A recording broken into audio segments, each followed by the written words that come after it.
Hello everyone, study with us में आपका स्वागत है। और आज इस वीडियो में हम जानेंगे कंप्यूटर के बारे में। कंप्यूटर क्या होता है, हार्ड डिस्क क्या होती है, रैम क्या होता है, इनपुट डिवाइस क्या होता है, आउटपुट डिवाइस क्या होता है, हार्डवेयर क्या होता है, सॉफ्टवेयर क्या होता है, रैम और हार्ड डिस्क में क्या अंतर होता है। और आज इन सभी विषयों पर हम चर्चा करेंगे। ये जो वीडियो है ये बाईलैंग्वेज होगा, यानी इसमें लिखा हुआ जो है वो इंग्लिश में होगा और मैं आपको समझाऊंगा हिंदी में। ठीक है ना? क्योंकि जो क्वेश्चन आता है यूजीसी नेट में वो हिंदी मीडियम वालों के लिए भी मैं बता दूं वो इंग्लिश में पूछता है। तो अगर आपको कंप्यूटर को अगर आप हिंदी सॉरी इंग्लिश में नहीं पढ़ते हो तो आपको काफ़ी प्रॉब्लम हो सकती है। तो कोशिश ये करें कि कंप्यूटर का जो यूनिट है वो आप इंग्लिश में ही उसे याद करें। उसकी जो फुल फॉर्म वगैरह होती है वो सब इंग्लिश में याद करें। ठीक है ना? तो शुरू करते हैं आज का वीडियो। तो सबसे पहले है कि कंप्यूटर क्या होता है। तो मैं आपको हिंदी में समझाऊंगा इसका पूरा मतलब। तो कंप्यूटर के बारे में अगर मैं बताऊं तो कंप्यूटर शब्द की जो उत्पत्ति हुई है वो ग्रीक भाषा के एक शब्द कंप्यूट से हुई है। याद रखना, ग्रीक भाषा के शब्द कंप्यूट से हुई है और जिसका अर्थ होता है गणना करना। गणना यानी गिनती करना। ठीक है ना? और मैं बता दूं कि कंप्यूटर को शुद्ध हिंदी में कहते हैं संगणक। शुद्ध हिंदी में कंप्यूटर को कहते हैं संगणक। और कंप्यूटर का जो आविष्कार किया था वो किया था चार्लेस बेबेज ने। याद रखें, कंप्यूटर का आविष्कार किया था चार्लेस बेबेज ने। और कंप्यूटर क्या है? तो कंप्यूटर की अगर मैं आपको परिभाषा बताऊं तो कंप्यूटर की परिभाषा होती है कि कंप्यूटर एक स्वचालित इलेक्ट्रॉनिक मशीन है जो अनेक प्रकार की तर्कपूर्ण गणनाओं के लिए प्रयोग की जाती है। कंप्यूटर वह मशीन होती है जो डाटा स्वीकार करती है, उसे भंडारित करती है और निर्देश के अनुसार पहले वो विश्लेषण करती है और फिर आपको परिणाम देती है। आपको एक एग्जांपल से समझाता हूं। जस्ट सपोज करें आपको कोई जानकारी चाहिए, तो आप क्या करते हैं, पहले इनपुट करते हैं उसमें, यानी कोई जो चीज़ आप टाइप करते हैं। तो आपको कुछ जानना होता है तो पहले आप उसे टाइप करते हैं, तो प्रोसेस होता है, यानी सेंट्रल प्रोसेसिंग यूनिट जो होता है वो उसको प्रोसेस करता है। फिर उसके बाद वो आपको आउटपुट देता है, यानी फिर वो आपको जानकारी देता है। तो इस तरीके से ये पूरा का पूरा जो होता है सजेशन होता है इसका। पहले इनपुट होगा, फिर अंदर प्रोसेसिंग होती है, फिर आपको आउटपुट मिलता है। ठीक है ना? तो ये होता है कंप्यूटर का पूरा प्रोसेस। ठीक है ना? आगे चलते हैं। अब बात करते हैं कंप्यूटर के कंपोनेंट्स के बारे में। तो कंप्यूटर के जो कंपोनेंट्स होते हैं वो दो भागों में बटे होते हैं। एक होता है हार्डवेयर और दूसरा होता है सॉफ्टवेयर। और मैं बता दूं आपको कि हिंदी में भी इसे हार्डवेयर और सॉफ्टवेयर ही लिखा जाएगा। तो इसलिए कोशिश ये करें कि कंप्यूटर की जो यूनिट है वो इंग्लिश में ही आप लोग समझते रहें। हार्डवेयर क्या होता है, अब सॉफ्टवेयर क्या होता है मैं बताता हूँ। कि हार्डवेयर वो होता है जिसे आप टच कर सकते हैं, देख सकते हैं बकायदा। ठीक है ना? तो सीधी भाषा में जिसे आप टच कर सकते हैं, कंप्यूटर के जिस पार्ट को आप टच कर सकें वो हार्डवेयर होता है, और जिसे आप लोग टच नहीं कर सकते वो सॉफ्टवेयर होता है। अब बात करते हैं कि हार्डवेयर में कौन-कौन से जो पार्ट्स होते हैं वो आते हैं। तो हार्डवेयर में आ जाता है पहले मॉनिटर। आपने देखा होगा जिस पे आप लोग कुछ भी सर्च मारते हैं तो देखते हैं जिस चीज़ को आप, तो उसे मॉनिटर कहते हैं। दूसरा होता है माउस, जिसे आप टच कर सकते हैं, ये भी हार्डवेयर है। तीसरा होता है कीबोर्ड, जिसमें आप टाइप करते हैं।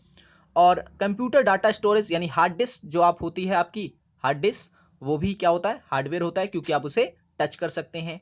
साउंड कार्ड ले लें आप, ग्राफिक ले लें या मदरबोर्ड ले लें, या फिर मदरबोर्ड की कोई भी चिप ले लें जिसे आप लोग टच कर सकते हैं, वो होती है हार्डवेयर। ठीक है ना? कंप्यूटर के जिस पार्ट्स को आप टच कर सकते हैं वो होता है हार्डवेयर। तो ये तो रहा हार्डवेयर के बारे में। अभी सॉफ्टवेयर के बारे में मैं आपको समझाऊंगा। तो हार्डवेयर में मैं आपको सबसे पहले बता दूं, सारी जो डिवाइस होती है वो इनपुट होती है। ठीक है ना? इनपुट डिवाइस होती है। अब इनपुट डिवाइस क्या होती है? तो इनपुट डिवाइस वो होती है कंप्यूटर की जो जिसका जो रिजल्ट होता है वो हमें बाहर शो नहीं होता, यानी कंप्यूटर के बाहर शो नहीं होता रिजल्ट, वो अंदर ही शो होता है। जैसे कि अब मान लेते हैं कीबोर्ड को। कीबोर्ड जो होता है वो इनपुट डिवाइस होता है। आप कोई भी बटन दबाओगे तो उसका जो रिजल्ट होगा वो आपको कंप्यूटर के अंदर दिखेगा, बाहर नहीं मिलेगा। समझ रहे हैं ना आप? कि इनपुट डिवाइस का मतलब होता है कि वो डिवाइस जिसका यूज आप करते हैं और जिसका रिजल्ट आपको कंप्यूटर के अंदर मिलता है। ठीक है ना? तो उसे हम कहते हैं इनपुट डिवाइस। जैसे कि कंप्यूटर हो गया। अब न्यूमेरिकल कीबोर्ड कीपैड ले लें आप, या फिर आप माउस ही ले लें। माउस में आप जितना भी उसका काम करते हैं वो सब का सब क्या उसका रिजल्ट कहाँ आता है, कंप्यूटर के अंदर आता है। रिमोट कंट्रोल ले लें, आप बटन दबाते हैं बाहर से, लेकिन उसका जो इफेक्ट होता है वो कहाँ होता है, वो आपके टीवी के अंदर होता है। जॉयस्टिक ले सकते हैं आप, टच स्क्रीन ले लें, और स्कैनर भी ले लें। आप कोई भी फोटो या डॉक्यूमेंट स्कैन करते हैं तो आप कंप्यूटर में रखते हैं और उसका रिजल्ट कहाँ आपको देखने को मिलता है, सॉरी, स्कैनर में जब कोई आप डॉक्यूमेंट रखते हैं तो उसका आपको जो रिजल्ट कहाँ देखने को मिले, वो आपको कंप्यूटर में देखने को मिलता है। वैसे ही ये ग्राफिक टैबलेट होता है, माइक्रोफोन भी वैसे ही होता है, डिजिटल कैमरा ले लीजिए आप, वेबकैम ले लीजिए, या फिर लाइट पेन ले लीजिए, ठीक है ना। तो जिसका रिजल्ट आपको कंप्यूटर के अंदर देखने को मिलता है तो उसे हम कहते हैं इनपुट डिवाइस। ये सारे के सारे इनपुट डिवाइस के नाम हैं, और आप इसे अभी के अभी इसे कॉपी में लिख लें, ये बहुत ही इंपॉर्टेंट है। और इसमें से कई बार क्वेश्चन आ चुके हैं। आपको 4 ऑप्शन देगा, उनमें से एक जो होगा आउटपुट डिवाइस होगा, और तो आपको पहचानना होता है। अगर आपको डेफिनेशन क्लियर है अच्छी तरह से तो आप कभी गलती नहीं कर सकते इसमें, ठीक है ना। जिस चीज़ का जो रिजल्ट हो हमें कंप्यूटर के अंदर दिखाई देता है वो होते हैं इनपुट डिवाइस, ठीक है ना। ये सारे के सारे इनपुट डिवाइस हैं, आप इसे कॉपी में लिख लें। ओके, आगे चलते हैं। सीपीयू के बारे में जैसा कि मैंने पहले भी आपको बता चुका हूं, सेंट्रल प्रोसेसिंग यूनिट इसका काम होता है, और कंप्यूटर का मस्तिष्क कहते हैं इसे। कंप्यूटर का मस्तिष्क, यानी अगर सीपीयू नहीं होगा तो कंप्यूटर की कोई वैल्यू ही नहीं है। रैम और रोम, इसमें कई बार कंफ्यूजन हो जाती है, तो मैं बता दूं, रैम का मतलब होता है रैंडम एक्सेस मेमोरी। ये कंप्यूटर में मदरबोर्ड में लगती है, ठीक है ना। और रैम दो प्रकार की होती है, एक होती है डीडीआर, ठीक है ना, एक होती है डीडीआर, और एक होती है DDR1, एक होती है DDR2। याद रखें, रैम होती है दो टाइप की, एक होती है DDR1 और DDR2।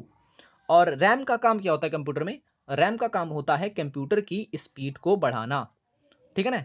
और अगर जस्ट सपोज करें कि आपका कोई कंप्यूटर है और उसके अगर बाय द वे उसकी डिस्प्ले चला जाता है, तो डिस्प्ले चला जाता है तो उसमें उसका जो कारण होता है वो रैम ही होता है, ठीक है ना। तो डिस्प्ले जो होती है वो रैम पर ही बेस्ड होती है। रोम की बात करते हैं, रीड ओनली मेमोरी। आप जब कैसेट वगैरह चलाते हैं जिस जिस डिवाइस के अंदर, उस डिवाइस को ही हम कहते हैं रोम। पूरी फुल फॉर्म है read only memory. Okay, next है ये सेकेंडरी मेमोरी। ये आपको नहीं जानना, आपको जानना है ये चीज, ठीक है ना। रैम और हार्ड डिस्क में अंतर क्या होता है, कई बार ये भी पूछा गया है कि रैम और हार्ड डिस्क में अंतर क्या होता है। तो याद रखें, रैम जो होती है वो एक प्रकार की मेमोरी होती है, जबकि हार्ड डिस्क जो होती है वो एक प्रकार का स्टोरेज होता है। आप समझ रहे कि नहीं, स्टोरेज मतलब हार्ड डिस्क के अंदर आप किसी भी डाटा को सेव करके रख सकते हैं, जबकि रैम में ऐसा नहीं होता। और रैम का जो साइज होता है वो काफ़ी छोटा होता है। आप सबसे छोटी से छोटी रैम लेंगे वो 500 एमबी की मिलती है, 512 एमबी की, और बड़ी से बड़ी रैम आपको 6 जीबी तक की मिल जाती है। जबकि अगर हार्ड डिस्क की बात करें, और मैं बता दूं अब तो रैम काफ़ी ज़्यादा ज़्यादा आने लग गई है। हार्ड डिस्क जो होती है कम से कम 80 जीबी तक की होती है, और ज़्यादा से ज़्यादा 1000 जीबी तक की। लेकिन अब टीबी में भी आने लग गई है, याद रखें। अब जो हार्ड डिस्क आती है वो टीबी में आती है, टेगाबाइट में। ओके।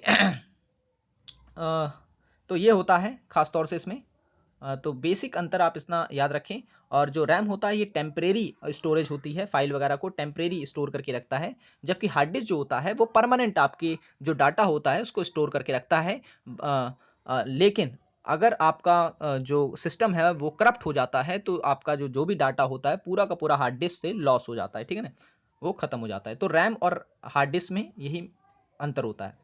अब बात करते हैं आउटपुट डिवाइस, ये भी सुपर इंपॉर्टेंट है। आउटपुट डिवाइस क्या होता है, तो इनपुट मैंने बताया था कि वो डिवाइस होता है जिसको आप चलाते हैं और जिसका रिजल्ट आपको कंप्यूटर के अंदर दिखाई देता है। ठीक उसी प्रकार से आउटपुट डिवाइस जो होता है वो ठीक उसके उल्टा है, ठीक है ना। आउटपुट डिवाइस में क्या होता है कि जब भी कोई चीज़ आप बाहर से कोई कार्य करें और जिसका प्रभाव आपको कंप्यूटर के बाहर दिखाई दे, तो उसे हम कहते हैं आउटपुट डिवाइस, ठीक है ना। जस्ट सपोज करें ये सारे के सारे जो यहाँ पे लिखे हुए हैं ये सारे आउटपुट डिवाइस हैं। एग्जाम्पल के लिए मैं लेता हूँ CRT मॉनिटर। मॉनिटर जो होता है टीवी की तरह होता है, आजकल तो ये नहीं चलते हैं, आजकल सब LCD और LED ले रहे हैं। तो ये CRT मॉनिटर क्या होता है, आप कुछ भी क्लिक करते हैं तो इसके ऊपर सब कुछ दिखता है, ठीक है ना। तो ये कहलाएगा आउटपुट डिवाइस। देख रहे हैं कि नहीं, तो ये आउटपुट डिवाइस कहलाएगा क्योंकि आपने जो भी एक्शन लिया वो आपको रिजल्ट जो है आपको दिख रहा है पूरा का पूरा। और मॉनिटर ये जितने भी होंगे, लेजर प्रिंटर भी क्या होता है, एक आउटपुट डिवाइस है। क्यों, क्योंकि आपको कोई भी अगर डॉक्यूमेंट कंप्यूटर के अंदर है बाहर निकालना होता है तो उसका रिजल्ट कहाँ आ रहा है, रिजल्ट कंप्यूटर के बाहर आ रहा है, तो उसे लेजर प्रिंटर क्या हो गया, ये हो गया आउटपुट। इंकजेट प्रिंटर ये भी वही हो गया। स्पीकर कंप्यूटर की आवाज को बाहर निकाल रहा है, तो कंप्यूटर्स का जो रिजल्ट हमें बाहर निकल मिलता है उसे हम कहते हैं आउटपुट डिवाइस, ठीक है ना। स्पीकर हो जाएगा, मल्टीमीडिया प्रोजेक्टर हो जाएगा। प्रोजेक्टर में क्या होता है कि जब भी आप लोग कोई भी डॉक्यूमेंट या पीपीटी कोई भी होती है, तो आप जब प्रोजेक्टर उसमें लगाते हैं तो क्या होता है, पूरा लैपटॉप की जो पीपीटी होती है वो आपको फ्लैश होके दिखती है बाहर की तरफ। तो आउटपुट आप समझ सकते हैं कि जिसका रिजल्ट हमें बाहर दिखाई दे, उन डिवाइस को हम कहते हैं आउटपुट डिवाइस। ये सबके नाम लिखे हुए हैं, सारे नाम आप कॉपी में नोट डाउन कर लें, क्योंकि सुपर इंपॉर्टेंट है। फिर आपको अगर याद नहीं होगा तो फिर आगे दिक्कत हो सकती है। अच्छा, हार्डवेयर मैंने आपको बता दिया था, सॉफ्टवेयर भी मैं आपको बता देता हूं कि सॉफ्टवेयर क्या होता है। तो सॉफ्टवेयर होता है कंप्यूटर का वो पार्ट्स जिसे आप लोग टच नहीं कर सकते, तो उन्हें हम कहते हैं सॉफ्टवेयर, ठीक है ना। कंप्यूटर का वह पार्ट जिसे आप टच नहीं कर सकते वो होते हैं सॉफ्टवेयर। तो आप सॉफ्टवेयर हो सकते हैं, एप्लीकेशन सॉफ्टवेयर हो सकते हैं सारे के सारे, जैसे कि एमएस वर्ड, आप इसे टच नहीं कर सकते। एक्सेल, ये भी एक एप्लीकेशन सॉफ्टवेयर है। कोई भी ब्राउज़र ले लीजिए, ये भी एक एप्लीकेशन सॉफ्टवेयर होता है। तो सॉफ्टवेयर वो होती है जिसे हम लोग टच नहीं कर सकते। सॉफ्टवेयर 2 टाइप्स के होते हैं, एक होता है सिस्टम सॉफ्टवेयर और दूसरा होता है एप्लीकेशन सॉफ्टवेयर। सिस्टम सॉफ्टवेयर क्या होता है कि सिस्टम सॉफ्टवेयर एक ऐसा सॉफ्टवेयर होता है जो सिस्टम को चलाने में काम आता है, ठीक है ना। और जबकि एप्लीकेशन सॉफ्टवेयर जो होता है वो ऑफिशियली किसी काम वगैरह के लिए हम लोग यूज़ करते हैं, जैसे कि माइक्रोसॉफ्ट वर्ड हो गया, एक्सेल हो गया, स्प्रेडशीट हो गई। तो ये सारे जो होते हैं ये सब के सब होते हैं एप्लीकेशन सॉफ्टवेयर, जो किसी भी ऑफिशियल पर्पस के लिए यूज़ किए जाते हैं। यहाँ पर कुछ इम्पॉर्टेंट एप्लीकेशन सॉफ्टवेयर और सिस्टम सॉफ्टवेयर के बारे में बता रखा है। आप इसे हो सके तो नोट डाउन ज़रूर कर लें। क्या डिफरेंस होता है सिस्टम सॉफ्टवेयर और एप्लीकेशन सॉफ्टवेयर में, ठीक है ना।